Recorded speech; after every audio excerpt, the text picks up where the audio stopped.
Yo, what is good, YouTube? Welcome back to another JC2K video. In today's video, we are going to be looking at the brand new countdown cards that are coming out today here in NBA 2K25 MyTEAM, including, pretty much, I would say, a lot of very good options in today's drop. Some really good budget cards as well, in John Isaac and Lonzo Ball. This is a deep, really good drop.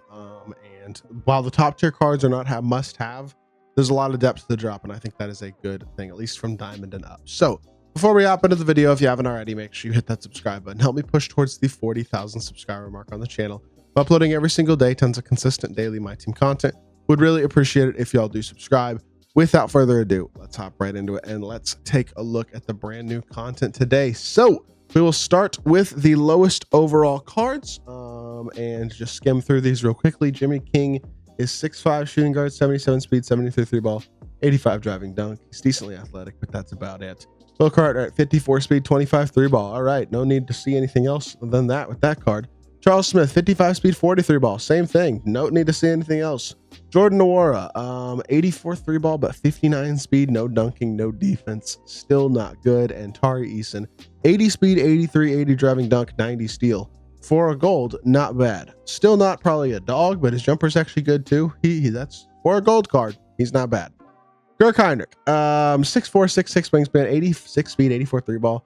Can't dunk, but defensively he's got a little bit of perimeter. His jumper's good. He's 6'4" PG for an Emerald PG. Not bad, honestly.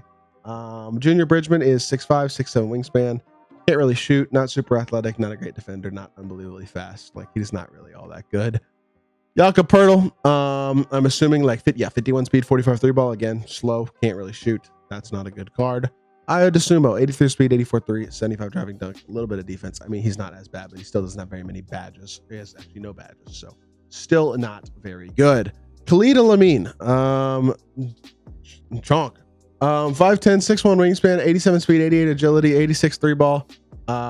He's got a lot of gold badges, but I don't really think he still looks all that good. What's his jumper?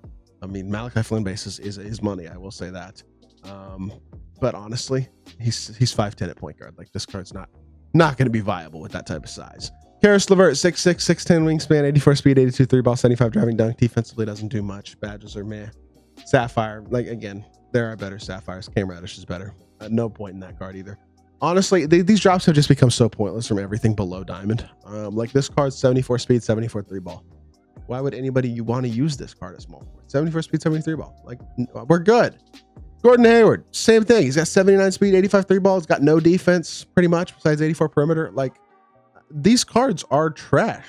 They just are. They don't have any badges. They're not viable in anything. Like, nothing below Diamond is even really worth even looking at. None of these cards there's no point to any of them, basically. And so that's kind of annoying, I have to say. It at least exasperates me a little bit. But I guess it is what it is. So whatever. Moving on to the diamonds, we will start with Mark Eaton, who is 7'4" with 7'8" wingspan. He's got 25 speed, 25 3 ball. Yeah, not great. I mean, that's too slow, and that's an inability to shoot. And he's 7'4", which is good, very big, right? But he's gonna get killed by Wimby, KP, even Yao, guys like that. Like, that's not a viable diamond.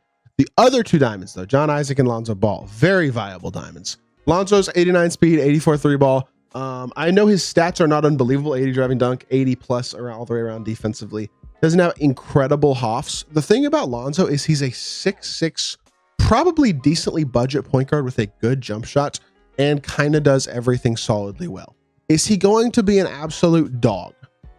I'm not going to sit here and say he's going to be like the best card in the game, unbelievably elite, best PG.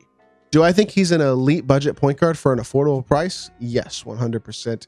Is he better than the other best budget point guard in the game, which is Diamond Marcus Smart? I don't know. He's also more expensive right now. We'll see how much he winds up actually settling for in terms of his MT cost, but I'll definitely do a gameplay with this Lonzo card because I know he's good. There's no doubt about that. He's a very viable, solid option at the point guard position. Still super good budget point guard. He's going for 66K MT as I record this video, which again, I'm a little bit later on than I probably should be. I gotta start getting up earlier.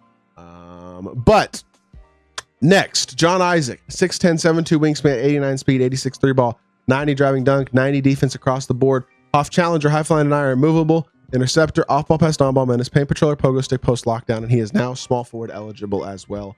One of the best defensive cards in the game as a 6'10 small forward with 7'2 wingspan and incredible defensive badges. His switch ability and versatility is elite. Now, the one thing he is not elite at is movement. His movement is not great, basic dribble style. Jumper is not really, honestly, very good with the stick. I think with the button, it's not bad. But with the stick, if I remember correctly, it was very tough to time. So I'll check that again today and see what I think. But I do think he might be one of those guys that you're just not able to really stick shoot with. And he's also probably not going to be much of a shot creator. But what he will do is play incredible defense, provide elite size, athleticism, and super complete stats and ability all the way around. And I do still think he's a very good budget card as well. Both he and Lonzo are going to be absolute budget beasts in today's drop. Caron Butler, speaking of also, I mean, he'll probably be a little more expensive, but also probably a budget beast. 6'7 with a 6'11 wingspan, 93. Great shooter, solid defender, good all-around card. He's got some athletic ability. Like this Caron Butler, I've seen his jump shot. It's really nice, like really, really nice. And he's got decent-ish movement as well. Not great, but like honestly, budget. If value small forward again, not exactly sure how cheap he'll be, but I would assume he'd be a buyout. And I don't think he's going to be bad at all. Anton Jamison's kind of in that same boat, in all honesty, except for the fact that his jumper's just not good. If this card had a good jump shot, I'd be much higher on him. He's got very complete stats and badges all the way around. Problem is, jumper is Brook Lopez base, which is one of the worst bases in the game, in my opinion. And that kind of kills what otherwise looks to be a decent card. Paul George escape, pro dribble style, Steph's behind the back. Like besides the release, he looks like a pretty good card, but I do think the release is a killer for this card because he's just not going to be an elite spot up with the jump shot that he's got right now. SGA is a very slightly worse version of his other pink diamond. Still could be a really nice value point guard in his own right, though, despite a little bit of a lower interior block, that type of stuff. He is 6'6". He does have a really good release. He's got pretty good movement. Same finishing ability in terms of the 85 driving dunk. And I mean, I've noticed SGA standing dunks really well this year. I know he's only got a 40 standing dunk. Doesn't really matter. That stat almost doesn't mean anything if the player's tall enough. But he's going to need badges upgraded for sure, and he's not quite as complete in terms of total badges as the other pink diamond as well. But if he's fully badged, he's still going to be very viable. He's still going to be very good, just like the first pink diamond SGA still is. So I'm sure this SGA card's a stud, and I wouldn't be surprised if, honestly, all three of the pink diamonds wind up being buyouts as well today. Russell Westbrook, 6'3", 6'8", wingspan, ton of really good badges. Problem with Russ is that his jumper's not that good, and he is only 6'3". Again, that'd be the other criticism. Is he a very good card? Yes. Is he going to be worth the 500 or 600 KMT that he's costing? Absolutely not. And that's going to be the main thing with this card, I think, at the end of the day, is that he's just going to be, he's going to wind up being overpriced, basically. But still very good, still very fun. Just definitely overpriced would be my main conclusion, my main takeaway on Russ. Honestly, Kareem's in the same boat. Kareem is not really noticeably dramatically different at all from his other cards this year, and that's just one thing that I will say. His pink diamond is like only 2-3 ball less. Defensively very similar badge wise. It's not a huge difference.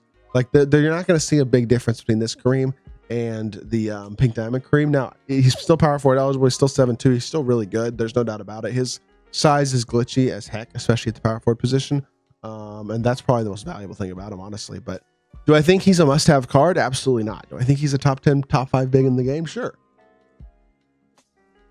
Still wouldn't pay for him, though, personally. That's just my opinion. And then finally, we got Clyde Drexler, 6'7", 6'10" wingspan. I mean, the thing about Clyde is he is really good. I liked his release a lot when I used him. He is a very good defender, all that type of stuff. No doubt about it.